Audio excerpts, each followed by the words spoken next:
Last year, over 200,000 people, let me repeat that, 200,000 people failed their life insurance exam.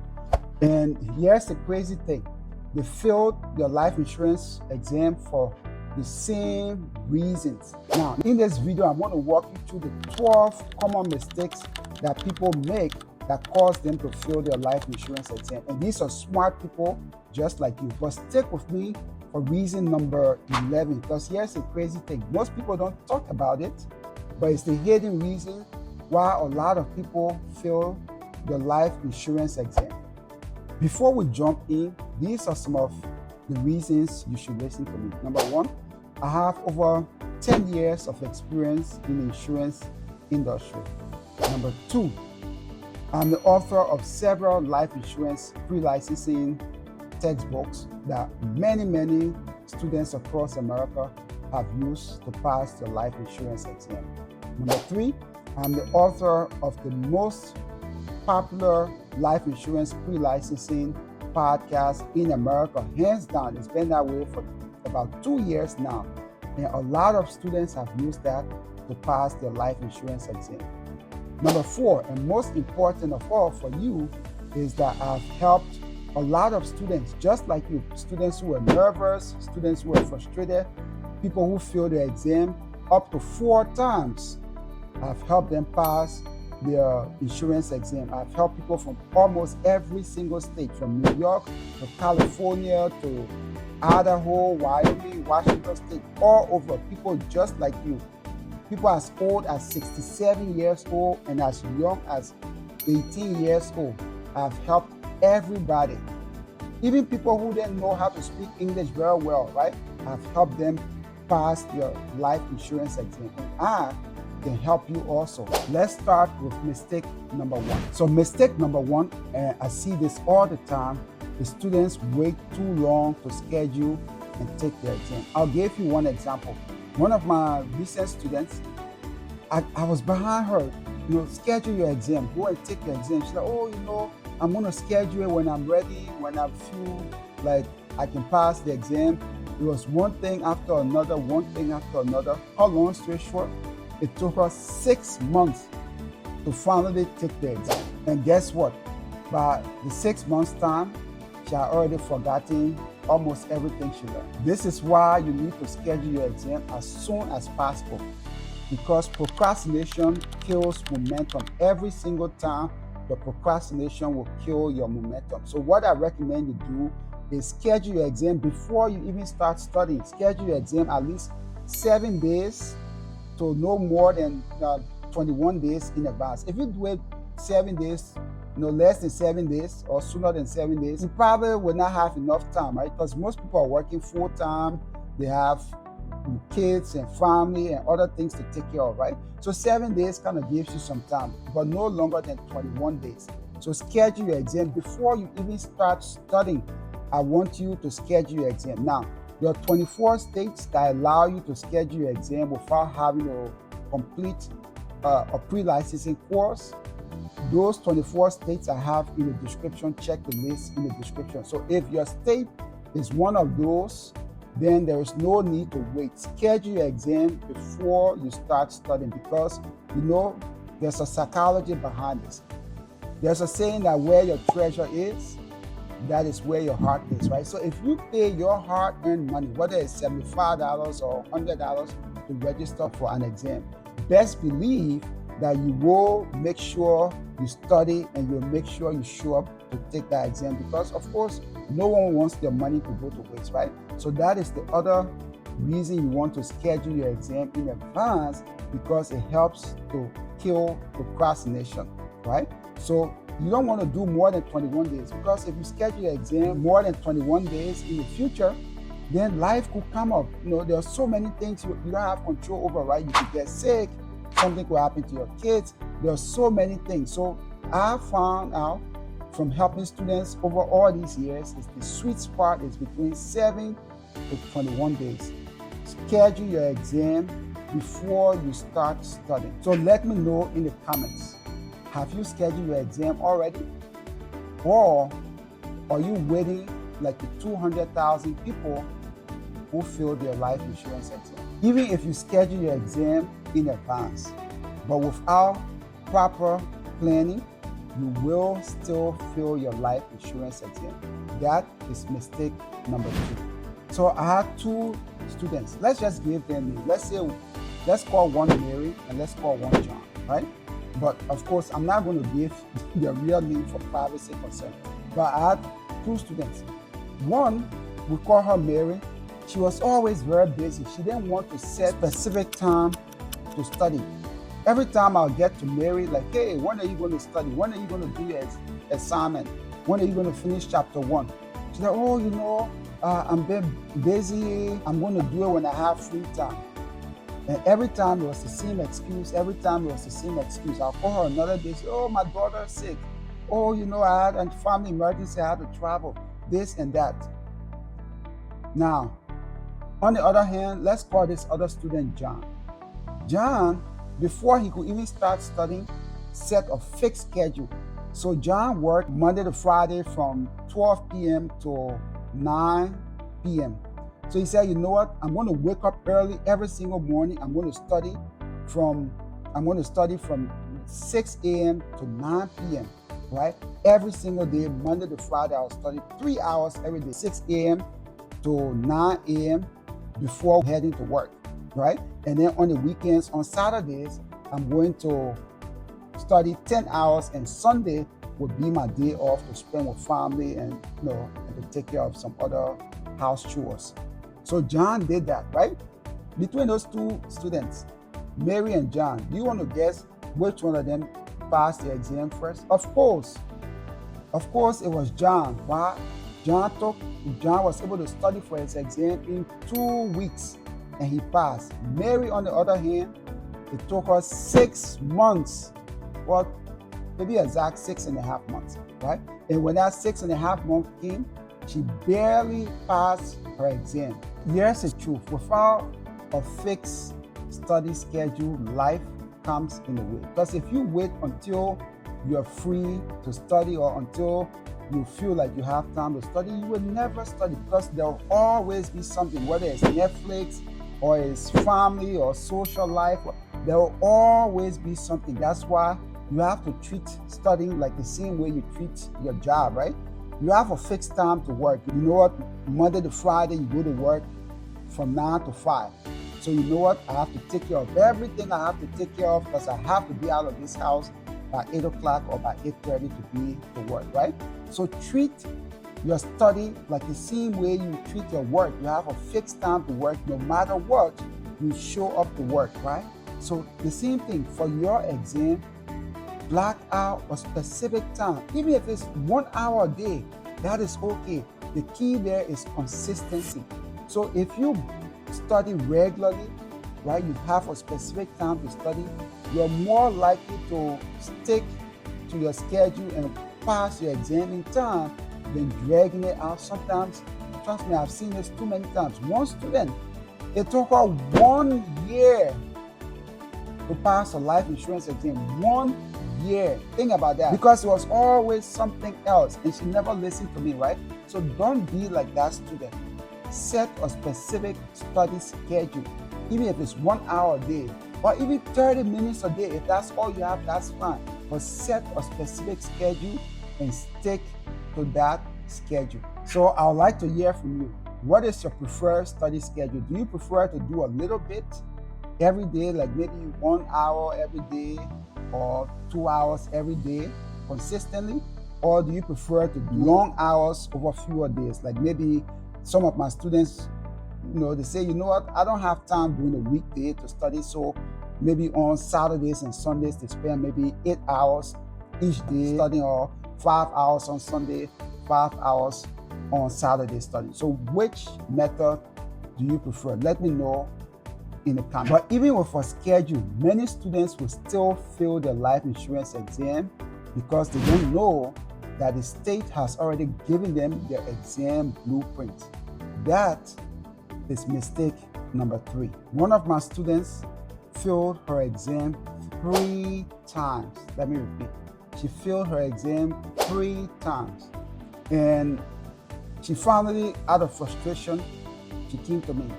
Because the fact of the matter is, I get a lot of people who fail the exam multiple times. I just had someone contact me on TikTok a few days ago. She failed her exam 3 times, and I was curious because she's a very smart lady. So I was telling her about how come, you know? So I asked her a simple question. I said, did you download your state exam outline and did you study from your state exam outline? Her answer was no. Cut long story short, I went ahead and downloaded the Georgia State Exam outline for her, and we're able to study according to that exam outline. And guess what? She passed her exam on the 4th try with flying colors. So here's the thing most students don't know. Your state has already given you the blueprint.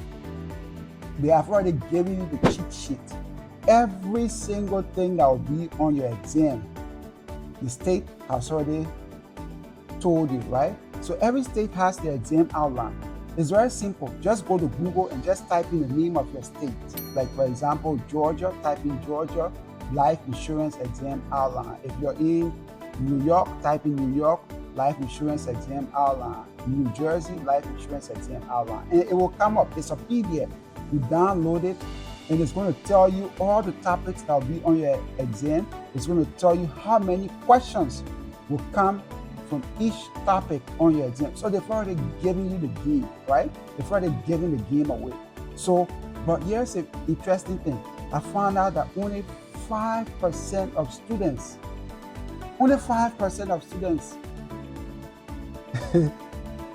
download their state exam outline or even know that there's an exam outline that exists. And because of that, they pay, and they pay very dearly. That is why 200,000 people failed their life insurance exam last year. I want you to be honest with me. Come on, be honest with me. Have you downloaded your state exam outline? If yes, let me know in the comments. If no, let me know in the comments. But even if you study all the topics on your exam outline, you could still fail if you study the wrong way. That is mistake number 4. One of my students, she read her life insurance pre-licensing textbook 3 different times, cover to cover, from page 1 to the last page. She went and took her exam and she still failed. The reason she failed is because she was studying passively. Let me tell you the difference. There's a difference between active studying and passive studying. Let's talk about passive. Passive studying is you just reading and highlighting, right? That's what most students do. Just read and highlight, just read and highlight. You could read something 10 times, it won't stick as well as if you do active learning. So active learning is where as you read something, you test yourself and force yourself to recall what you just learned. So yes, you're going to fail 1, 2, 3 times, but every time you fail, there's a psychology behind it, right? And it's a science. It's actually a science behind it. Every time you fail, your brain connects neurons together that will remember that, right? Because every time you fail something, it's a mild traumatic event for your brain. It will know that human beings remember things that are considered trauma or negative experience a lot longer and a lot more frequently than regular experiences, right? So you'll be tricking your brain to remember. So every time you fail, it's like a mild discomfort for your brain. But because it's a discomfort for your brain is wired. Those little wires in your tiny microscopic wires in your brain, they're called neurons and synapses. They click. Every time you get a question wrong, those neurons click and they form a connection. They click and form a connection. So that you do that 2, 3, 4 times, you'll remember that topic, you'll remember that scenario a lot longer, right? And like on average, if you're passively learning, you'll forget at least 40% of what you learn passively within 1 week. Whereas for active learning, guess what? Within 1 week, you just forget about 5 to 7%. Now, let me give you some example. Here at Minzo Pass, we have a unique strategy. And our strategy is based on science. That is called the T80S20 strategy. What that means is you spend 80% of your study time doing practice questions, and you spend 20% of your time learning core concepts. So yes, you can read and study, but that's only 20% of your time. 80% of your time should be spent doing practice questions. Do as many practice questions as possible. And we recommend 1,500 practice questions. If you do 1,500 practice questions and you know the core exam concepts, there is no way you're going to fail your exam, right? That is active learning, because yes, you'll get those questions wrong, but you are forcing your brain to recall what you learned. If you learn one topic, you go and do a set of practice questions, not just 5 or 10 questions. You do a bunch of questions. For example, one of my clients just enrolled in our membership program right now, and we just finished annuity, right? So now she has 200 questions, practice questions, just on annuity alone. And then she'll come back and read that material. Tell me that she won't get almost every single question right on annuity. She will, right? That is active learning. Instead of just reading a book, you read a book. You can even read a book 10 times, but if you don't actively test yourself, not just 1 or 2 questions, but actively test yourself. And every time you fail, you go back and read why you fail, right? And you do that with a lot of questions. You will pass your exam. It's as simple as that. So I want you to let me know, do you catch yourself just highlighting a lot? Let me know in the comment. But even if you're actively studying, there's a magic number of study questions or practice questions you have to complete, and that is mistake number 5. One of my students told me point blank that he didn't need more practice questions. He said, you know what, I've already done 150 practice questions, and I did very well with those 150 practice questions. I scored 80%, so it's okay. I think I'm ready, I can take the test. Guess what? He took the test and he failed. Not once, but twice. Another student listened to me, and she did 1,500 practice questions, and she passed the exam on her first try. So the advantage of doing many practice questions is that it will expose you to every trick that the exam writers use.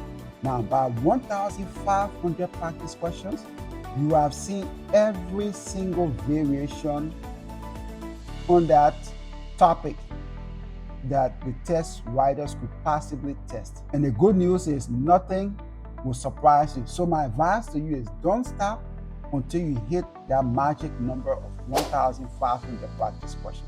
I want to hear from you. How many practice questions have you done so far? Let me know your numbers in the comments. But even if you do 1,500 practice questions, going alone makes it much harder.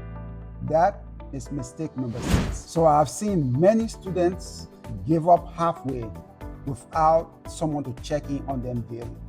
You need an accountability partner, because let's face it, this is something new. You're doing insurance, you've never done it. You know, it's difficult, and you have a lot of other things going on, right? Life, work, family, all those things. That's why I recommend get an accountability partner. Now, when you're part of our online membership, you have your fellow students who serve as your accountability partner, and I will serve as your accountability partner, right? So you get regular assignments, you get regular updates and feedback. You'll get regular checkups, whether it's daily or 2-3 times a week, to ensure that you're on course to complete your study and take your exam on time.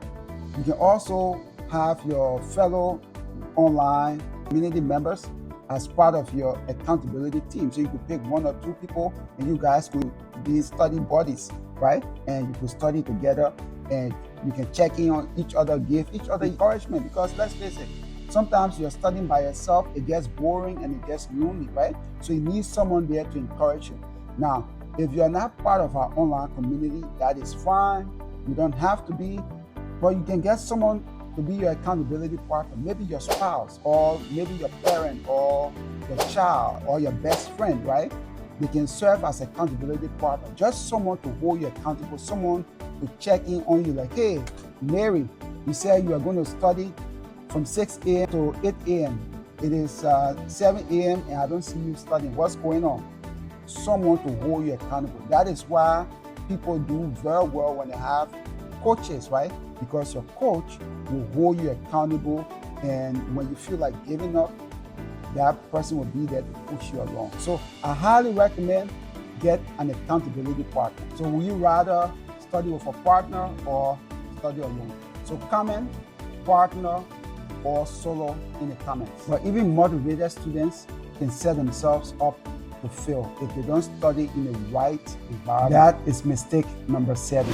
On average, students who study in a quiet environment usually pass their exam than students who study in a very noisy environment, right?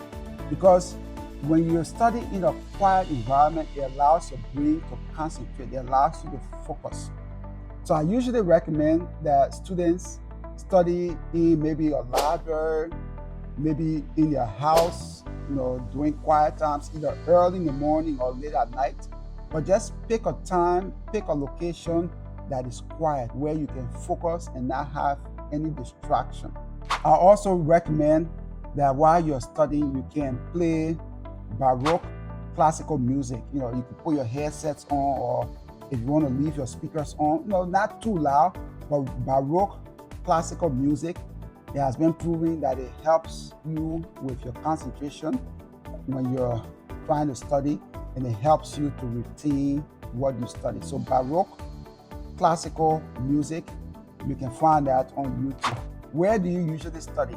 Do you study in a coffee shop, a library, your home? I want to know.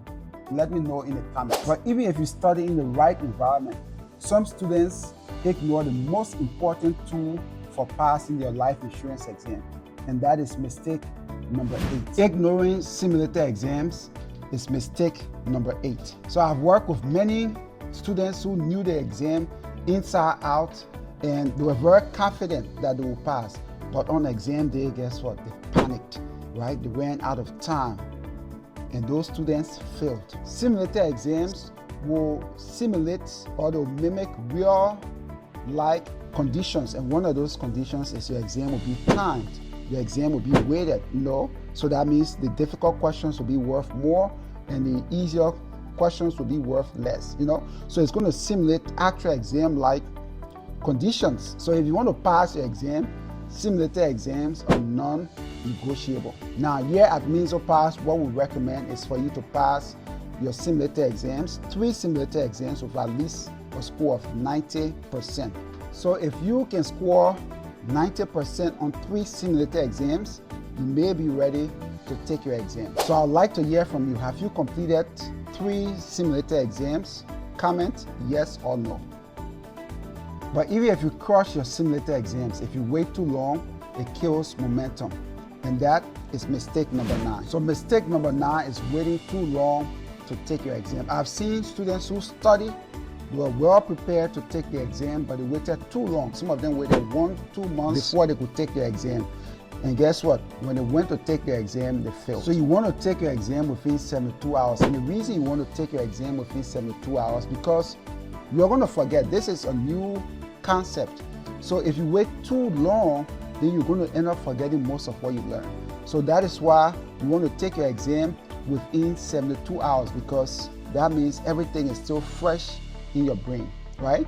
So within 72 hours. Sooner is even better. If you can take your exam the next day or within 48 hours, that's even better. But don't wait. Within 72 hours, go and take your exam. So how soon are you looking to take your exam after you complete all your simulator exams? Comment the number of days. But even if your timing is perfect, one mistake the night before the exam can ruin everything. Not getting enough sleep the night before your exam is mistake number 10. So I've had students who stayed up all night studying. Some of them only got 2 hours of sleep. Some of them didn't even get any sleep at all.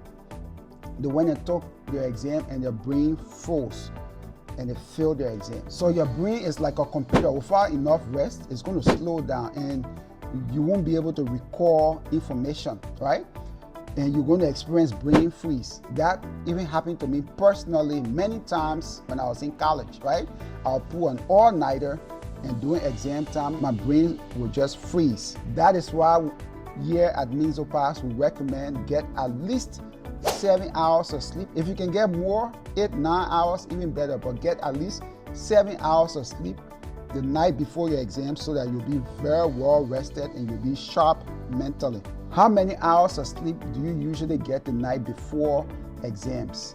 Comment below. Even if you get enough sleep, pacing yourself during the exam is very critical. Mistake number 11 is bad time management. One student spent 10 minutes on one question, and guess what? By the time she got to the end of the exam, she ran out of time. She didn't answer 20 questions on the exam, and surprise, she failed. On your life insurance exam, on average, you're going to have about 1 minute, 20 seconds to answer each question. The goal here is to not spend more than 1 minute on a single question. If by the 1 minute mark you don't know that question, guess and move on. So you can always come back to that question if you have time left over. The way your exam works is usually when the exam starts, it starts off with easy questions, and then as you progress, the questions get harder and harder, and then midway through the exam, then it's going to start to get easier again, right? And towards the end of the exam, you're going to get the easy questions. The mistake a lot of students make is somewhere around the middle of the exam, that's when you get the most difficult questions, and they get hung up trying to answer those questions. Some of them spend up to 10 minutes on one question. As you approach the end of the exam, then the easy questions start to show up, and those are questions you could easily get right, but now you spend so much time on the difficult questions that you will get wrong anyway, you end up running out of time. So are you someone who gets hung up on difficult questions during your exams? Let me know in the comments. And finally, this is the biggest exam killer of them all. Mistake number 12 is changing your exam answers. I've seen this one many times. Students will get the right answer, their first answer choice will be correct, and then towards the end of the exam, when they're reviewing the exam, then they go back and change those answers. Most of the time, your first answer is the most correct answer. Unless you're 100% sure that that question is wrong, stick with your original answer, stick with your gut feeling, because most of the time, your first answer is always correct. So I want you to be honest. Do you usually change your answers on your exam? Yes or no? Let me know in the comments. Congratulations. Now you know the 12 reasons 200,000 people failed last year.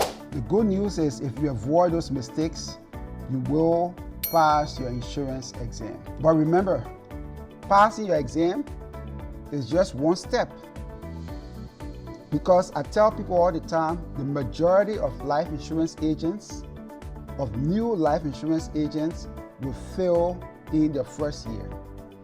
So if you want to get help with passing your life insurance exam, we can help you with that. But not just passing your life insurance exam, if you want to succeed in the insurance industry, we can also help you with that. So if you're serious about passing your exam and launching a very successful career in the insurance industry, then I invite you to join our online community of everyday people just like you, young, old, black, white, does not matter, people from almost every single state, just like you, who want to start something new.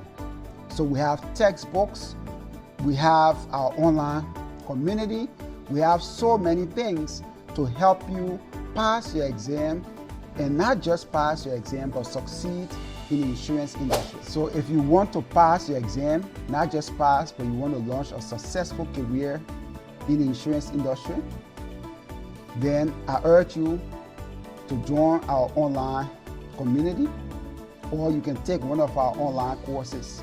We have the links to everything, the links to our textbooks, links to our online courses, links to join our online community, everything in the description. If this video has helped you, then subscribe so that the next time we have another great video out, you're not going to miss it. Until next time, thank you very much for watching.